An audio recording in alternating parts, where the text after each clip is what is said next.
everyone to the Pulsar Virtual Summit. The title of my talk is Add Horsepower to AI/ML Streaming Pipeline.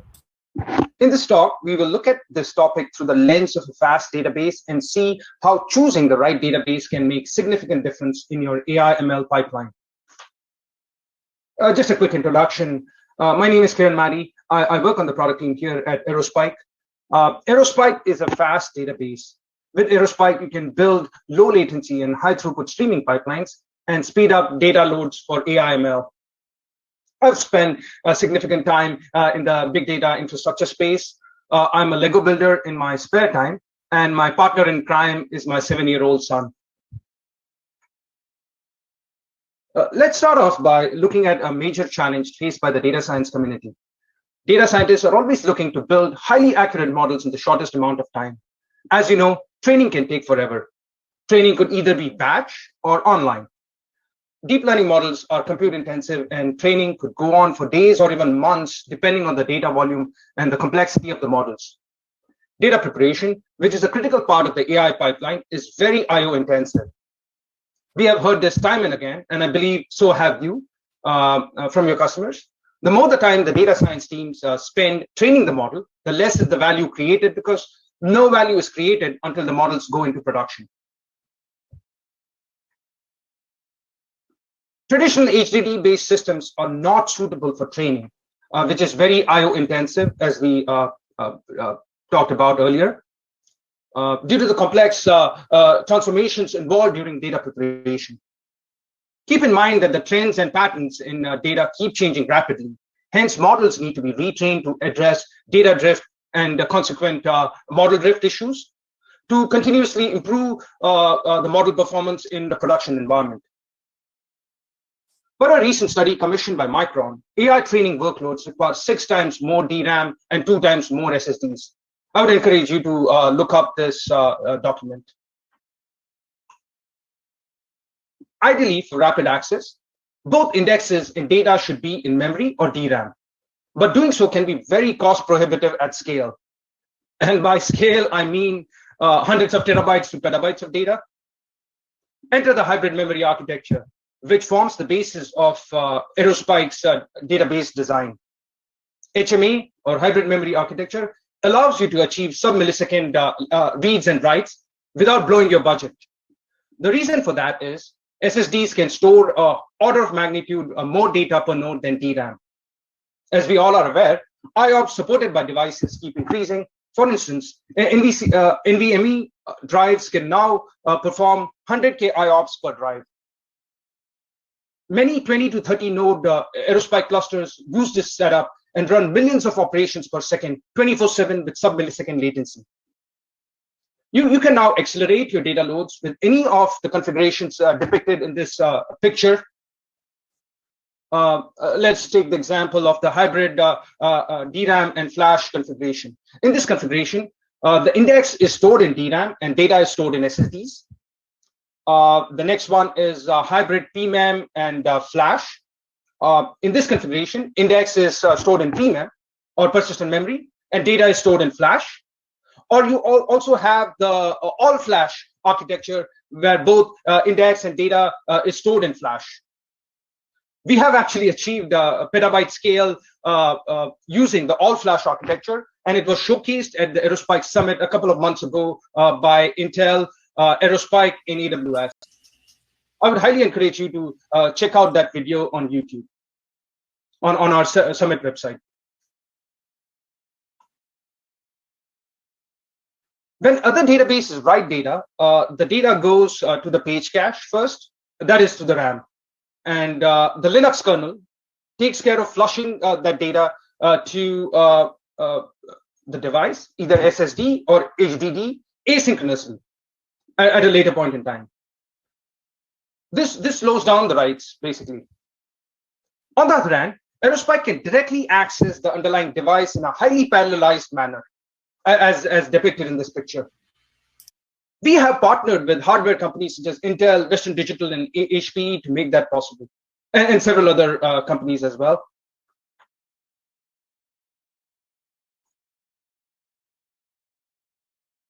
As you can see, our customers have been successfully deploying Aerospike for use cases that require low latency, such as fraud detection, predictive maintenance, ad tech, real-time bidding, high-frequency trading, and so on. For use cases that require massive scale, let's take the example of Adobe. Adobe's use case involves creating a 360-degree customer profile from millions of customer hits on the digital assets per second. And for each user, they run thousands to millions of queries to build that 360-degree profile. The other example is industrial IoT, which involves data coming from millions of sensors, millions to billions, actually. For use cases that require integration with our customers' existing systems and open source technologies such as Spark, Kafka, Presto, and so on. We offer several connectors without the need for you to write a single line of code for connecting those systems with Aerospike. And later on in this presentation, I'll talk about Pulsar and the Spark connector. For use cases that require strong consistency, not just within the cluster, but across data centers. This is required for fraud detection across cross-border transactions.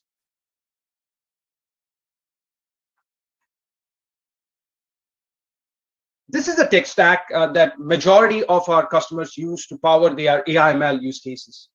The basic idea here is that you can load data from Aerospike into a Spark data frame in a massively parallel manner. And the reason for that is both Aerospike and Spark are massively parallel. Once the data is loaded in the Spark data frame, you can bring to bear any Spark supported AI/ML library or framework of your choice to create highly performant AI/ML models based on your use case. Further, you could also explore data in Aerospike using Jupyter or Zeppelin, whichever you choose. Now you may ask, how does Pulsar fit into this architecture? Our customers use either Kafka or Pulsar to build a low latency and high throughput streaming pipeline for online online training or inference use cases. And I'll show it to you in one of the slides. Our Spark connector now supports Apache Spark 3.0, and you could run it on GPUs to load data from Aerospike using Spark Rapids library. We are planning to validate it soon. It's on our near-term roadmap.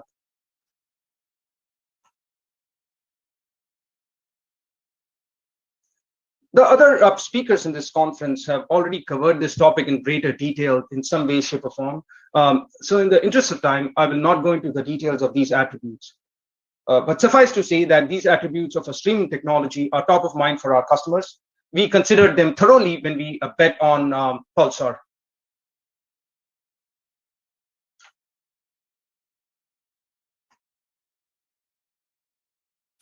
Aerospike is a NoSQL database. So there are marked differences between the data models as captured in this table across Aerospike, RDBMS, and Pulsar. The namespace in Aerospike is tied to a hardware configuration. It is similar to a database in RDBMS and essentially maps to a topic in Pulsar. A set in Aerospike is similar to a table in RDBMS, but is schema-less. What that means is each record can have a different schema. And also keep in mind that the notion of set is optional in Aerospike. You could just use a namespace in place of a set. A record maps to a record in RDBMS and maps to a record in Pulsar.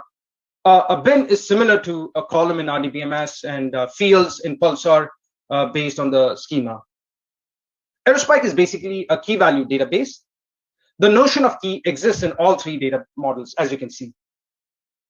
The Aerospike connector for Pulsar essentially is the one that reconciles all these differences so that the user does not have to. And most of these configuration is done by YAML files.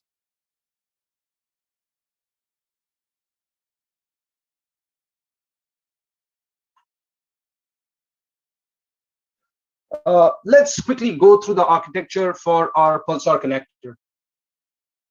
Our source connector is essentially a Pulsar producer which writes change notifications or change data capture in RDBMS speak to Pulsar.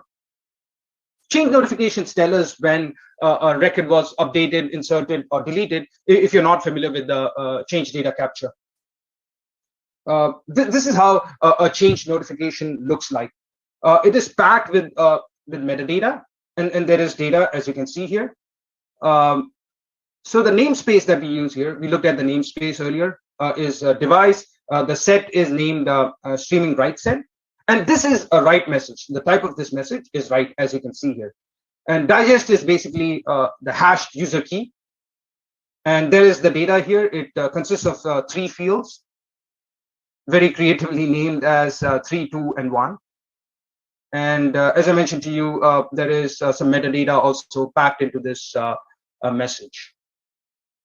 The connector actually serializes the data into various formats, flat JSON, JSON, and binary formats such as message pack and Avro to support your applications. We use the schema registry that is built into Pulsar, which we found very useful. Further, applications can use the read and batch API to read streaming data in a batch manner. So you essentially stream data into Pulsar, you stream change notifications into Pulsar, and then you use these APIs to do batch processing. All right. Our sync connector uses the Pulsar sync to write to Aerospike. So we use the Pulsar sync framework that Pulsar exposes. We are collaborating with our friends at Stream Native to build highly performant integrations in Stream Native and Aerospike Cloud. Our goal is to provide our customers with an end-to-end streaming experience so that they can focus on developing applications that matter to their business rather than spending time on infrastructure.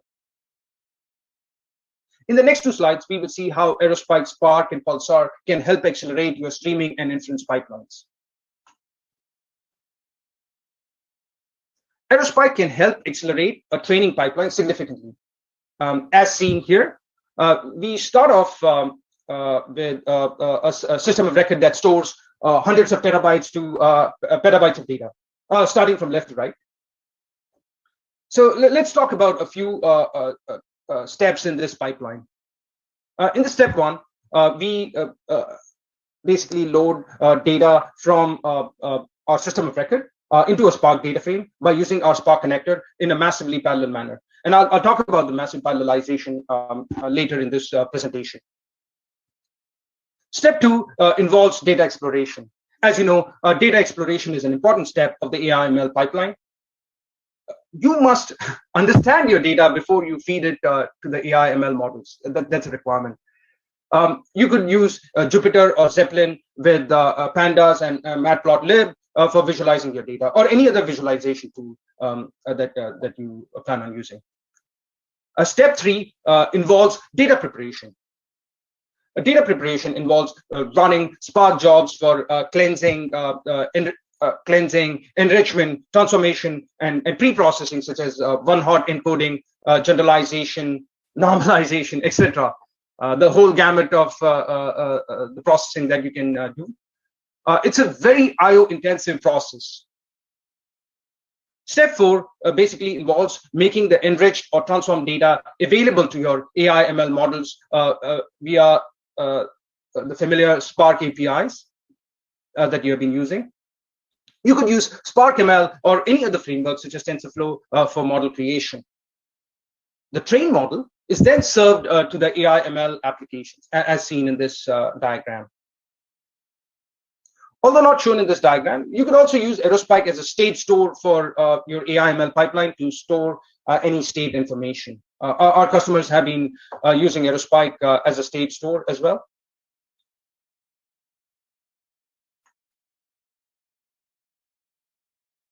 You can also create a low latency inference pipeline with Aerospike. Again, starting from left to right, data is ingested from disparate sources that you see here into an edge system that comprises of Aerospike DB using one of our clients. So for IoT, you may use the C client, but we offer clients for Go, Python, Java, Scala, and so on. You may now ask, why do we need Aerospike at the edge? Our customers use Aerospike at the edge for high velocity ingestion. There are several reasons for it. One of them is applying back pressure to slow down the ingest rate. We are talking about millions of events per second to maybe billions of events per second in the case of IoT. So we run the risk that our backend system may melt under this onslaught, basically. So by applying back pressure, we can allow our backend system that runs AI/ML workloads or analytics workloads to catch up. The other use case is compliance. Take, for example, GDPR.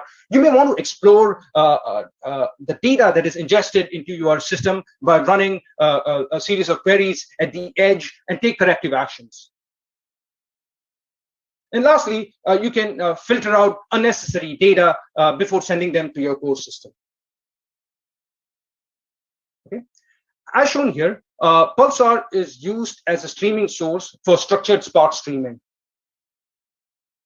Data is prepped or pre-processed in Spark and posted to an inference server.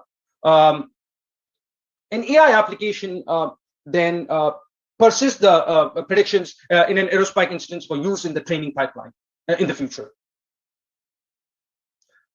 Just to give a shout out to our Stream Native friends, they were the ones who developed the Pulsar Spark connector that you see here. And it's pretty simple to use. There's a blog that they have written on its usage. It's a Medium blog, actually, so you can look it up. To put some numbers behind our words, one of our customers had deployed Aerospike and the Spark connector and seen some remarkable results. The use case was basically to create a 360-degree profile for each user that visited the customer's digital asset. We were able to reduce the execution time of the Spark job by 80%, and we were pretty stoked by that. That gain can be attributed to several features that we had added to the product. One of them was scan by partitions. So Aerospike stores data evenly across 4K partitions that we read in parallel in Spark. The Spark connector actually does it under the covers. We use predicate pushdown wherever it is supported in the database. That helps limit data movement significantly and reduces the query latency. Under the covers, we also map 4K Aerospike partitions that I mentioned to you earlier to up to 32K Spark partitions. This is completely configurable, and that allows us to read in parallel, basically, and massively. You may recall that Spark partition is the fundamental unit of parallelism in Spark. All right. And we did that by just adding 33 additional servers for deploying Aerospike. And with that, the customer was able to increase the ROI on their currently underutilized Spark clusters significantly.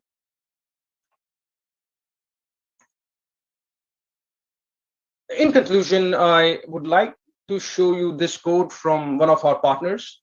It's pretty profound, and it ties back well into what I had mentioned earlier about using Aerospike as an edge database in your streaming pipeline.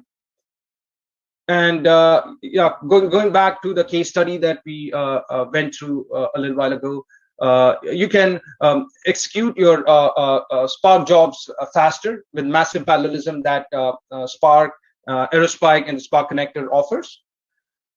And you can conduct in-place data exploration.